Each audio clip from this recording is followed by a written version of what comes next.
putting what you're calling the alt-left and white supremacists on the same moral plane. I'm not putting anybody on a moral plane. What I'm saying is this. You had a group on one side and you had a group on the other, and they came at each other with clubs, and it was vicious, and it was horrible, and it was a horrible thing to watch. But there is another side. There was a group on this side, you can call them the left, or you've just called them the left, that came violently attacking the other group.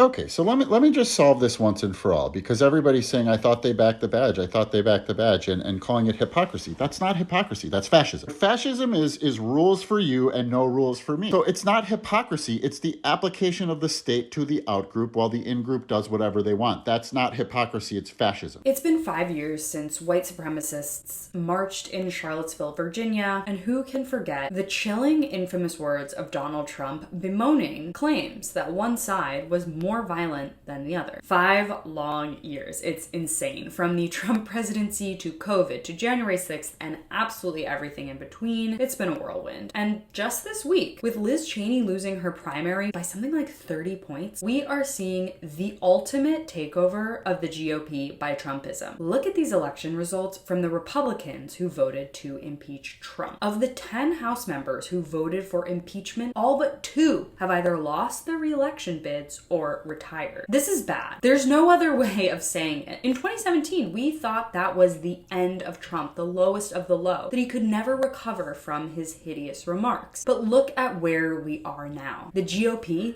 is the party of Trump. It's indisputable. We can keep ignoring that fact and looking for those good Republicans to come back, but that's obviously not going to happen. And I think we all, as progressives, know that. And they're going to throw people like Liz Cheney in our faces as the force that can unify the country and stand up once and for all for democracy. But what does Liz Cheney offer exactly? We can't forget that she is pro-life, anti-gay marriage for the majority of her career, anti-union, and didn't vote for the recent American Rescue Act during COVID or Build Back Better or Biden's infrastructure bill for that matter. And the list goes on and on. Voting Rights Act? Nope. Minimum wage increase? Nope. George Floyd Act? No. The $35 insulin bill? The Women's Protection Act? No, no, no. What's more, she voted with Trump 93% of the time. Cheney had the courage to take on the rioters of January 6th and stand up for democracy. Great. But by throwing Democratic support behind any bid she has for president, we're not standing up to fascism. We're bowing to it. It's been said time and time again that the right is rapidly marching toward full-blown fascism, right? But fascism also includes the privatization of our politics for corporations and corporate greed and extreme social conservatism. Cheney's biggest donors are oil companies like Halliburton, private equity firms like Blackstone, and like I said, she's explicitly anti-abortion. The point is, Democrats can't keep warning about the dangers of fascism and then champion fascism light. As progressives, we need to fight back. And if we don't, we might just have a future of Charlottesvilles on our hand.